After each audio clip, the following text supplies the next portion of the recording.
মঞ্চে আপনাদের এলাকার মুরব্বীবৃন্দ যারা সামনে বসেছেন, যারা খেলা পরিচালনা করেছেন, যারা খেলেছেন, সবাইকে আমার ব্যক্তিগত পক্ষ থেকে শুভেচ্ছা অভিনন্দন জানাচ্ছি। এটি একটি অরাজনৈতিক একটি সংগঠনের উদ্যোগে আজকের এই অনুষ্ঠান। সেক্ষেত্রে আমরা কোনো রাজনৈতিক বক্তব্য দিতে চাই না। তবে আমরা একটা জিনিস বিশ্বাস করি, যে কোনো সমাজে যদি ন্যায় প্রতিষ্ঠা করতে হয়, অবশ্যই আপনাকে অন্যায়ের প্রতিবাদ করতে হবে, তখন সেখানে ন্যায় প্রতিষ্ঠা হবে। তাই ন্যায় প্রতিষ্ঠা করার জন্য বাংলাদেশের মানুষ দীর্ঘ 17 বছর লড়াই সংগ্রাম করেছে, বৈষম্যের বিরুদ্ধে লড়াই করেছে। বৈষম্যকে দূরীভূত করে একটা পর্যায়ে বাংলাদেশ আজকে এসছে, এবং এই বৈষম্য শুধু রাজনীতিতে ছিল না, এই বৈষম্য সমাজের রন্ধে রন্ধে প্রবেশ করেছিল। সমাজে খেলাধুলার অভাব ছিল। আমরা দেখেছি এই খেলাকে বিদ্যাঙ্গুলিতে গিয়ে আমরা দেখেছি চট্টগ্রামে 2টা আমাদের ক্রিকেট এবং ফুটবল স্টেডিয়াম রয়েছে।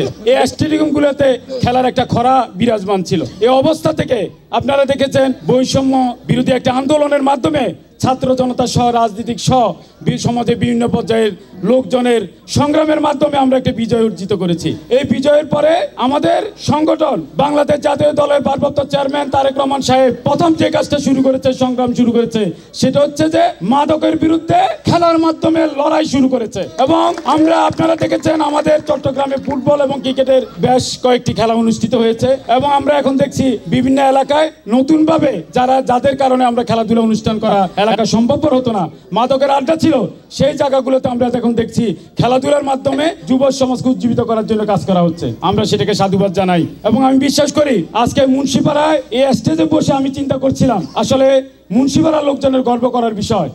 আমরা কোনো অনুষ্ঠানে আসলে সময় অনেক নিয়ে ফেলছি, সবার কাছে ক্ষমা চাচ্ছি, রাত অনেকে জায়গায় বক্তব্যের সময় না, তবে 2-1টা কথা না বললে নয়।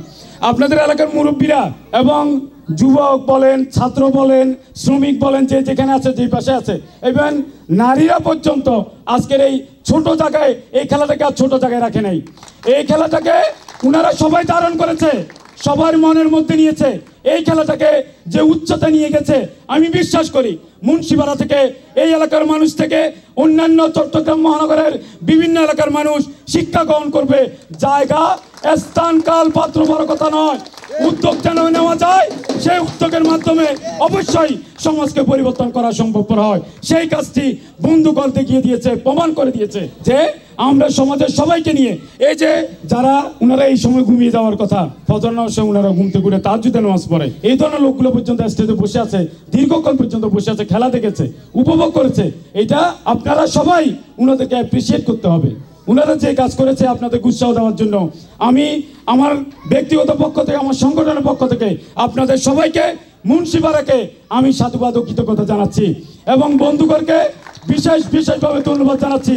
আপনাদের এই কার্যক্রম চলমান রাখবেন, ইনশাল্লাহ পরিস্থিতি অনুকূলে আসলে আপনাদের জন্য যে ধরনের পদক্ষেপ নিতে হয়, আমি আমার ব্যক্তিগত পক্ষ থেকে, আজকের অনুষ্ঠানের প্রধান অতিথির পক্ষ থেকে দৃঢ়ভাবে বলতে পারি, আপনাদের জন্য আমাদের পক্ষ থেকে সর্বাত্মক সহযোগিতা থাকবে ইনশাল্লাহ। সবাইকে ধন্যবাদ ও কৃতজ্ঞতা জানিয়ে, এবং আমাকে যে আমন্ত্রণ জানিয়েছেন সেজন্য আবারও আপনাদের প্রতি কৃতজ্ঞতা জানিয়ে, আপনাদের সবার সুস্বাস্থ্য দীর্ঘায়ু কামনা করে, এবং আগামী দিনে মাদকের বিরুদ্ধে আপনাদের যে সংগ্রাম, এই সংগ্রামে আপনাদের পাশে আমি সর্বাত্মকভাবে থাকবো, এই আশাবাদ ব্যক্ত করে আমি আমার বক্তব্য শেষ করছি। খোদা হাফেজ। মুন্সিপাড়া বন্ধুগণ, রাজনৈতিক সংগঠন জিন্দাবাদ। সবাইকে ধন্যবাদ। আসসালামু আলাইকুম।